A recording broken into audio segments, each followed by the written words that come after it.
Primeiro, a gente ainda não tinha confirmação da demissão do Felipão, do pedido de demissão do Felipão, mas a gente já via que os auxiliares dele, o Murtosa, o Ivo Wortmann, já estavam saindo do CT com sacolas grandes, o que deu a entender que eram pertences que eles estavam levando embora. Depois, por volta de 11h30 da manhã, a gente viu o Felipão saindo no seu carro, naquela cara fechada de sempre, saindo por volta das 11h30 e pouquinho depois, ali, meia hora depois, ao meio-dia, o presidente Romildo Bolzan fez o anúncio de que o Felipão pediu demissão.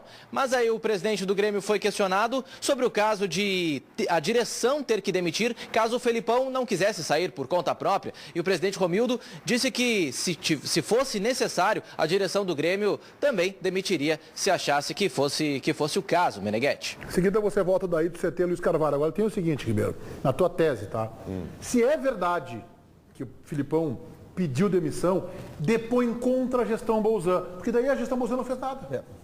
Para ela ia ter treinamento normal, tem brasileiro sábado, 9 da noite contra o Figueirense, depois tem o Criciúma, a Copa do Brasil, lá depois da Copa América. Não aconteceu, não fez nada. Então não fez nada. Aí é pior ainda para a gestão Bolzan. Pois é. Mas e aí... eu posso desconfiar que isso seja verdadeiro. Até pode ser. Eu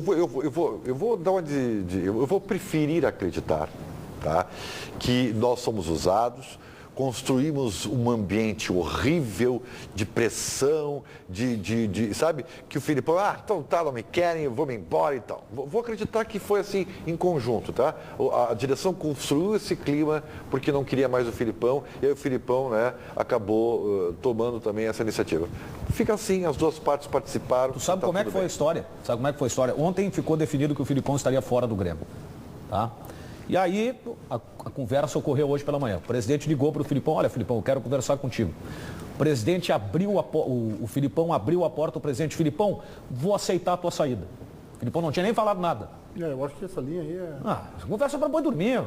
O Grêmio estabeleceu que o Felipão não era mais técnico ontem. Eu acho que o Grêmio só não anunciou o substituto de pronto porque é o Felipão. Senão já estava rolando. Eu acho que já está fechado o treinador? Eu acho que vai ser o Cristóvão. Não, tá, isso é uma outra coisa. Mas tu acha que já está fechado o Cristóvão? Já. Eu acho que não.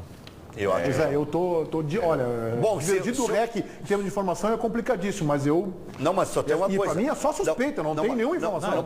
Tem uma situação que envolve o vice de futebol. Se é verdade que o Grêmio ainda não definiu o vice de futebol, aí pode ser que não tenha técnico. E se é verdade que é o Denis Abrão. E se é verdade que vai ter um vice de futebol, né? Acho que vai ser o Denis Abrão. Não, o vice de futebol vai ter. O Denis Abrão vai denunciar o treinador primeiro, né? Mas o vice de futebol vai ter. Já está também contratado o vice de futebol. Mas eu vou dizer, o Cristóvão é um bom treinador. Talvez não seja o ideal para o momento do Grêmio. O presidente Romildo tem conversado já há muito tempo com o Denis Abrão. O Denis Abrão é um confidente do presidente. Viria numa função diferente daquela que ele passou na última vez. Ou seja, não seria executivo, não seria remunerado, como já foi, seria um cargo político. Ele me disse há poucos dias, aqui no nosso preliminar, que não aceita mais ser remunerado no Grêmio. Por quê? Não quer mais. Diz que se envolveu em situações de ilações, de futricos. Mas isso aí existia desde 1900 em Guaraná com rolha, né? Mas ele achou que podia reverter isso. CT Luiz Carvalho, alô Cadu. Reverter ganha dinheiro do clube. Meneghetti, o debate, né, que está tão intenso aí sobre os motivos que fizeram essa relação do Grêmio com o Felipão acabarem, foram explicados pelo presidente Romildo Bolzan Júnior, que falou numa coletiva que durou cerca de 20 minutos, não foi muito longa não, que o presidente Romildo Bolzan falou os motivos que levaram a este fim de mais uma passagem de Luiz Felipe Scolari pelo Grêmio. Vamos ouvir o presidente Romildo Bolzan Júnior. O porquê... o Luiz Felipe, se há alguém experiente no futebol brasileiro e mundial, é o Luiz Felipe, né? Ele teve as suas avaliações, teve as suas motivações, teve as suas conclusões e, ao concluir, entendeu que o melhor seria para ele e também para o Grêmio. Acho que ele avaliou as duas coisas de uma maneira muito clara para ele, no seu convencimento. Avaliou que seria de bom alvitre, seria importante a saída dele. Ele acha que contribuiria tanto do ponto de vista pessoal da sua situação, como também da questão do clube, a sua saída seria o melhor caminho. E ele o fez. Acho que essa é uma questão. E o Grêmio, claro que tem situações de avaliação de outros treinadores e vai trabalhar a partir de hoje à tarde intensamente nesse sentido. Mas nós não temos nenhuma situação de contratação, nenhuma situação de de avaliação, nem tampouco conversas mantidas com qualquer treinador.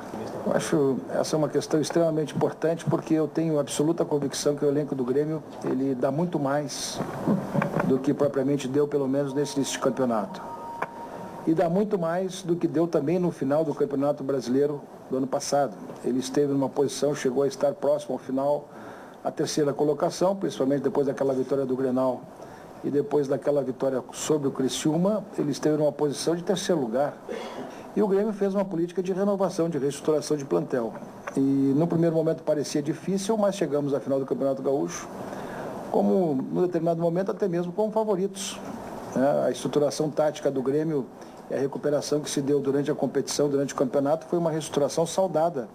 Quer dizer, o Grêmio buscou 3 reforços durante o campeonato, pôde contar basicamente com 2, o Cebola infelizmente não pôde participar de uma maneira efetiva, e o Grêmio fez a recuperação durante o campeonato com aquele elenco, melhorou um pouquinho o seu elenco a partir exatamente dessas chegadas, mas chegamos ao final do campeonato com uma grande chance de sermos campeão. Uma grande chance de sermos campeão, né? Talvez diria até mais saudado, tanto do ponto de vista da sua estruturação tática, como também saudado do ponto de vista da sua evolução durante o campeonato. Chegaria numa condição que, se o Grêmio ganhasse, estaria absolutamente consolidando uma certa justiça e um certo favoritismo. Eu avalio que o trabalho foi bom, não obtivemos o resultado suficiente, e acho que as 2 partidas do Brasileiro, o empate de 3-3 e a derrota para o Curitiba, tiro fora aqui a vitória sobre o CRB, foram jogos que emblematizaram exatamente esse desgaste, principalmente emocional, por conta do Grenal. Desde segunda-feira, desde domingo, na verdade, após o resultado contra o Curitiba, nós fizemos vários contatos, fizemos várias avaliações, conversamos com muitas pessoas e estávamos avaliando essa situação, sim. O Filipão avaliou praticamente na mesma linha do que nós, né? Mas o Grêmio não teria, antes de conversar com ele, o Grêmio não teria absolutamente nenhuma atitude a ser tomada. O Grêmio primeiro queria ouvir dele, e ele veio com essa posição, e o clube aceitou imediatamente essa questão. E aqui quero fazer assim uma situação que devo reconhecer. A história do Luiz Felipe no Grêmio não tem nenhum arranhão nesse particular. A trajetória dele no clube, o seu mérito de campeão brasileiro, campeão gaúcho, campeão sul-americano, disputou o vice-campeonato, foi vice-campeão mundial. Quer dizer, a história dele no clube está absolutamente inatacada.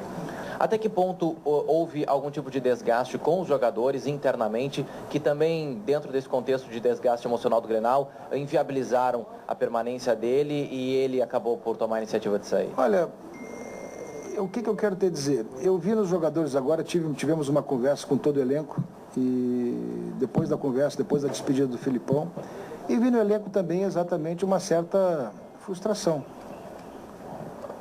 Cobrança. Tem várias formas de fazer cobrança, e são as personalidades que determinam exatamente como tu te comporta num relacionamento.